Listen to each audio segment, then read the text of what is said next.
Good morning विद्यार्थियों। BA first year के तमाम विद्यार्थियों का हार्दिक स्वागत है। मैं डॉक्टर रोहित कुमार, सब्जेक्ट है मेरा पॉलिटिकल साइंस, और आज जिस विषय पर हम चर्चा करेंगे वो है भारत का संविधान। इससे पहले जो क्लास मैंने आपके ली थी उसमें मैंने सिलेबस पर चर्चा की थी, और दूसरा भारत के संविधान निर्माण की जो पूरी प्रक्रिया है, किस प्रकार कैबिनेट मिशन योजना के तहत इस संविधान निर्माण सभा के सदस्यों का चुनाव हुआ और किस प्रकार संविधान निर्माण सभा का गठन हुआ और किस प्रकार उसकी पहली बैठक हुई और उसकी कार्य प्रणाली क्या रही, किस प्रकार विभिन्न समितियों के माध्यम से इस संविधान निर्माण सभा ने काम किया और ये संविधान कब लागू हुआ। आज हम पढ़ेंगे भारत के संविधान की मूलभूत विशेषताएं। चूंकि चैप्टर काफी बड़ा है तो आज केवल हम संविधान की जो 6 मुख्य विशेषताएं हैं उस पर बात करेंगे, और उसके बाद अगली क्लास जो होगी उसमें और विषयों पर या और जो पॉइंट है उसको हम चर्चा करेंगे। आज हम सीधी बात करते हैं भारत के संविधान की मुख्य विशेषताओं पर। आपको पता होगा कि दुनिया में 2 प्रकार के संविधान होते हैं, एक होते हैं लिखित और दूसरा होता है अलिखित संविधान। भारत का संविधान जो है पूरा ड्राफ्ट रूप में है, लिखित रूप में है। अगर हम कहें कि अलिखित संविधान कौन सा है तो दुनिया में ब्रिटिश संविधान जो है वो अलिखित रूप में है। उस संविधान का जो है कार्मिक रूप से विकास हुआ है। हम ब्रिटिश संविधान की भी बात करते हैं तो हम ये कहते हैं कि ब्रिटिश संविधान जो है अलिखित रूप में है, लेकिन मूल रूप से ब्रिटिश संविधान की भी कुछ बातें जो है वो लिखित रूप में है और कुछ बातें जो है कन्वेंशन यानी अभिसमयों पर आधारित है। जैसे ब्रिटेन में रूल ऑफ लॉ जो है वो लिखित रूप में है, और कुछ वहां जब संसदीय सुधार आया 1832 का जो रिफॉर्म्स आया और जो बातें आई वो लिखित रूप में है, और उसी कार्य प्रणाली के हिसाब से वहां का संविधान काम करता है। मूल रूप से संविधान के जो जानकार है वो ये कहते हैं कि ब्रिटिश संविधान दुनिया का पहला अलिखित संविधान है, लेकिन भारत का संविधान दुनिया का लिखित संविधान है। यद्यपि दुनिया का पहला लिखित संविधान यूएस का था, और इसी तर्ज पर हम बात करें तो भारत का संविधान भी जो है वो लिखित रूप में है। दूसरा निर्मित। निर्माण के रूप में संविधान 2 प्रकार के होते हैं, विकसित और निर्मित। हमारा संविधान जो है एक संविधान निर्माण सभा द्वारा बनाया गया था, जिसमें आपके 284 लोगों ने साइन किए। यद्यपि ये संविधान निर्माण सभा बहुत बड़ी थी, लेकिन मुस्लिम लीग के अलग हो जाने के बाद उसमें सदस्य संख्या कम रह गई, इसलिए अंतिम समय में जब संविधान के प्रारूप को लागू किया गया तो 284 लोगों ने इस पर साइन किए। मूल रूप से कैबिनेट मिशन योजना के तहत इस पूरे संविधान को बनाया गया था, इसलिए यह संविधान निर्मित है। जिस प्रकार अमेरिकी संविधान निर्मित है, जिस प्रकार फ्रांस का संविधान निर्मित है, उसी प्रकार भारत का संविधान भी जो है निर्मित है।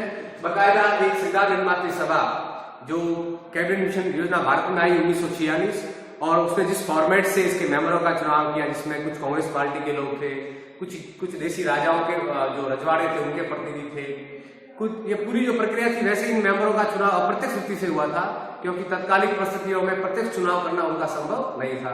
तो एक इस संविधान की बुनियादी विशेषता है कि ये पूरा संविधान जो है निर्मित रूप में है, यानी इसका निर्माण एक संविधान निर्माण सभा द्वारा किया गया था। तीसरा है विश्व का सबसे व्यापकतम संविधान। अगर हम भारत के संविधान की बात करें तो ये दुनिया का सबसे लार्जेस्ट संविधान है, जिसमें 395 आर्टिकल्स हैं, आपके 22 भाग हैं और 12 शेड्यूल्स है, 12 अनुसूचियां हैं।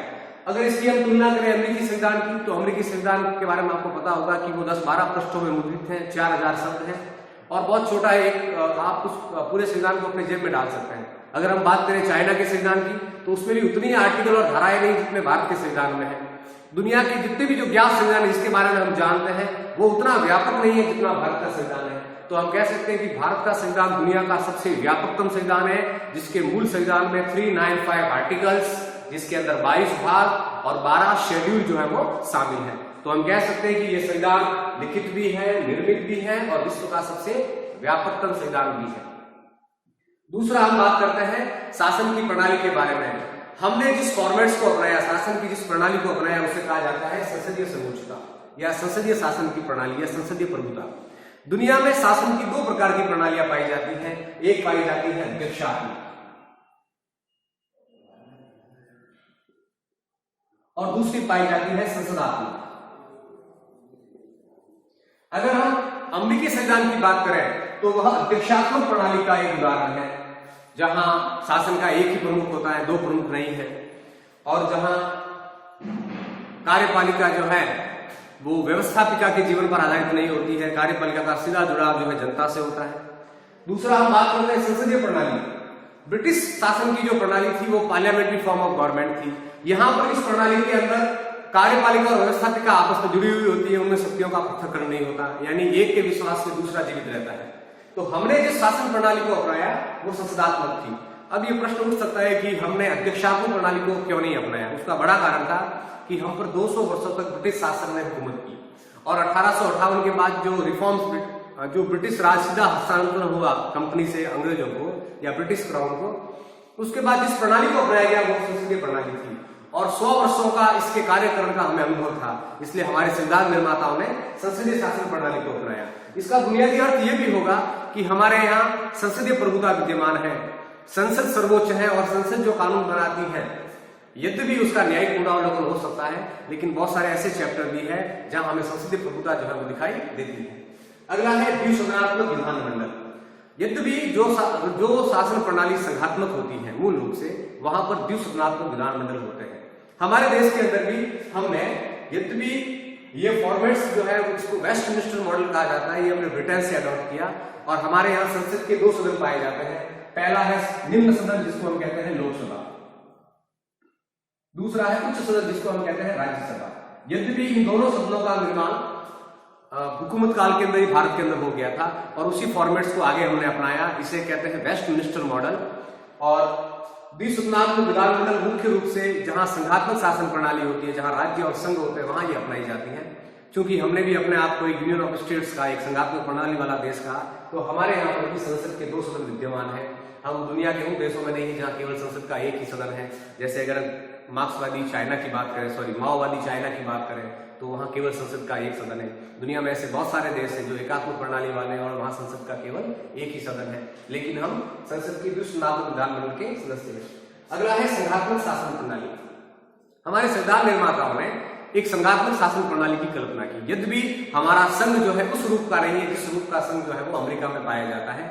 हमारा संघ जो है वो कनाडा के मॉडल का है और उसका नाम है यूनियन ऑफ स्टेट्स। इसके बुनियादी अर्थ को आप ये समझें कि अमेरिका में जब संघ बनाया गया तो 13 राज्यों ने मिलकर संघ बनाया। इसलिए शक्तियों का जो झुकाव है वो राज्यों की तरफ ज्यादा है, केंद्र के पक्ष में कम है। इसलिए वहां गणना व अवशेष के सिद्धांत को लागू किया गया। इसका अर्थ यह है कि अमेरिका में जिस फॉर्मेट्स को अपनाया गया वहां पर संघ की केवल 7 शक्तियां गिनाई गई, बाकी अधिकार राज्यों को दे दिए गए हैं। चूंकि भारत के अंदर अमेरिका ने ब्रिटेन ने जो मॉडल लागू किया वो कनाडा का मॉडल था, इसलिए हमारे यहाँ मूल रूप से शक्ति का झुकाव जो है वो केंद्र की तरफ ज्यादा है। यानी यहाँ संघीय सूची भी है और राज्य सूची भी है और संवर्ती सूची भी है, जिस पर ये दोनों कानून बना सकते हैं। और विवाद होने की स्थिति पर अवशिष्ट विषयों पर कानून बनाने का अधिकार हमारी संघ की संसद को है। तो कुल मिलाकर हमने अपने आप को संघ तो कहा, लेकिन हम फेडरल नहीं है, हम यूनियन ऑफ स्टेट है। हमारे यहाँ केंद्र सरकार ने राज्यों का निर्माण किया था, अमेरिका की तरह राज्यों ने मिलकर संघ का निर्माण नहीं किया था। अगला है मौलिक अधिकारों का उल्लंघन। हम दुनिया के उन संविधानों में है जहां मौलिक अधिकारों की लिखित गारंटी दी गई है। अगर हम अध्ययन करें तो अमेरिकी संविधान में मौलिक अधिकारों के बारे में व्याख्या करने का अधिकार केवल सुप्रीम कोर्ट को है।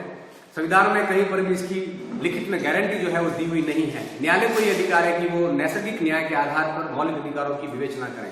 हम दुनिया के उन संविधानों में हैं जहां मौलिक अधिकारों की भी लिखित गारंटी दी गई है। हमारे संविधान का भाग 3 जो है उसके अंदर मौलिक अधिकारों का उल्लेख है, आर्टिकल 12 से लगाकर 35। और सबसे बड़ी बात है कि हमारी संसद, हमारी कार्यपालिका या कोई भी राष्ट्रपति का आदेश या अध्यादेश, राज्यपाल का आदेश या अध्यादेश इन मौलिक अधिकारों को न्यून नहीं कर सकता, कम नहीं कर सकता। और आपने पढ़ा भी होगा कि 1973 का जो केस आया, केशवानंद भारती बनाम केरल राज्य, उसमें स्पष्ट ये विवेचना की गई कि मौलिक अधिकार संविधान का बुनियादी ढांचा है और उसमें कोई बड़ा बदलाव जो है वो संसद या कार्यपालिका द्वारा नहीं किया जा सकता है। तो मूल रूप से हम एक नवोदित स्वतंत्र राष्ट्र थे, उसके बाद भी हमारे संविधान निर्माताओं की बुद्धि का यह परिणाम था कि हमने मौलिक अधिकारों की लिखित गारंटी दी। अगला है एकीकृत न्याय प्रणाली। यद्यपि जहां शासन की संघीय प्रणाली होती है वहां दोहरी न्याय प्रणाली होती है। जैसे अमेरिका के अंदर फेडरल न्यायालय अलग है और राज्यों के न्यायालय अलग है, लेकिन भारत के अंदर हमने जो प्रणाली अपनाई वो एकीकृत न्याय की प्रणाली अपनाई। हमारा न्यायालय का जो ढांचा है वो पिरामिड के आधार का है। सुप्रीम कोर्ट हमारा सर्वोच्च अपीलीय न्यायालय भी है, एकमेव न्यायालय भी है, मौलिक न्यायालय भी है और इसके अधीन ही जो है वो राज्यों के उच्च न्यायालय है, उसके नीचे जिला न्यायालय है और उसके नीचे जो है वो निम्न न्यायालय, इसको सत्र न्यायालय वगैरह भी कह सकते हैं। तो हमारे संविधान में यद्यपि हम संघीय प्रणाली है, जहां संघीय प्रणाली होती है वहां की न्यायालय की दोहरी प्रणाली पाई जाती है, लेकिन हमने देश की एकता और अखंडता के लिए एकीकृत न्याय प्रणाली के ढांचे को अपनाया। धन्यवाद।